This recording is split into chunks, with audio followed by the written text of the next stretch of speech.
Hello friends, హెల్తీగా అప్పుడప్పుడు ఈ విధంగా స్నాక్ చేసుకోండి. పిల్లలకైతే స్కూల్ నుండి రాగానే ఇస్తే చాలా హ్యాపీగా ఫీల్ అవుతారు, తినడానికి కూడా ఇష్టపడతారండి. 1 కప్పు వరకు గోధుమ పిండి తీసుకొని కొద్దిగా సాల్ట్ వేయాలండి. పసుపు చిటికెడంతా వేసుకోవాలి. నెయ్యి 1 స్పూన్ వరకు వేసుకొని వీటన్నిటిని కలుపుకోవాలండి. ఫస్ట్ నెయ్యితో ఈ విధంగా పిండి కలిపిన తర్వాత కొద్దిగా హాట్ వాటర్ తీసుకొని నెమ్మదిగా వేళ్ళతో కలుపుకోవాలి. బాగా గట్టిగా కలపకుండా స్మూత్గా చేసామంటే మనకి ఈజీగా రోటీ అనేది వస్తుంది. సో ఈ విధంగా కలుపుకున్న తర్వాత దీన్ని మినిమం ఒక 15 మినిట్స్ వరకు పక్కన పెట్టేసుకోవాలండి. ఆలోపు స్వీట్ పొటాటో తీసుకొని ఈ విధంగా కొద్దిగా 1/2 స్పూన్ వరకు సాల్ట్ వేసి వీటిని ఉడికించేసుకోవాలి. ఇది ఉడికేలోపు బెల్లాన్ని కూడా తీసుకోవాలండి. బెల్లాన్ని ఈ విధంగా మనము పౌడర్ చేసుకోవాలి. నైఫ్తో ఈ విధంగా మనము చేసామంటే ఈజీగా మనకి పౌడర్ అనేది రెడీ అయిపోతుంది.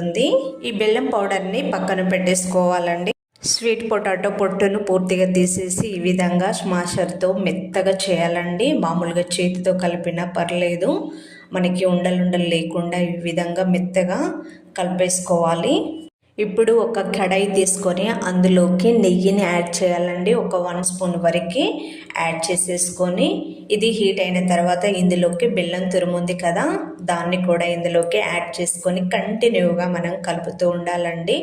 జస్ట్ ఇది ఉండలు లేకుండా ఈ విధంగా అయితే సరిపోతుంది. ఇందులోకి ఇలాచీ పౌడర్ కూడా కొద్దిగా కలిపేసుకోవాలి. ఈ విధంగా పూర్తిగా కరిగిన తర్వాత మనం ముందుగా ప్రిపేర్ చేసుకున్న స్వీట్ పొటాటో ఉంటుంది కదా, దాన్ని ఇందులోకి మనము యాడ్ చేసేసుకొని మెత్తగా కలుపుకోవాలండి. హీట్ ఉన్న టైంలో మనం కలిపామంటే బెల్లం అనేది ఈజీగా మనకి పొటాటోలో కలిసిపోతుంది. ఇప్పుడు ముందుగా మనం ప్రిపేర్ చేసుకున్న పిండిని తీసుకొని ఇందులోకి పూర్ణం లాగా మనము ఈ స్వీట్ పొటాటో బెల్లాన్ని మధ్యలో పెట్టేసి నెమ్మదిగా మనము రోల్ చేసుకోవాలండి. మామూలుగా చేతితో ప్రెస్ చేసినా పర్లేదు, లేదు అని అంటే మనము కర్రతో కూడా ఈ విధంగా చపాతీలాగా మనం చేసుకోవాలి. అందులో లోపల పెట్టిన పూర్ణం అనేది బయటికి రానివ్వకుండా నెమ్మదిగా మనము చేసేసుకోవాలండి. చాలా ఈజీగా ఉంటుంది, హెల్తీకి కూడా చాలా బాగుంటుంది కదా. సో ఈ విధంగా చేసుకొని ఒక ప్యాన్ తీసుకొని హీట్ అయిన తర్వాత ఇందులోకి నెయ్యిని 1 స్పూన్ వరకు మనము యాడ్ చేసి ఈ యొక్క చపాతీని మనము ఇందులోకి యాడ్ చేసి నెమ్మదిగా మనము దీన్ని కాల్చుకోవాలండి.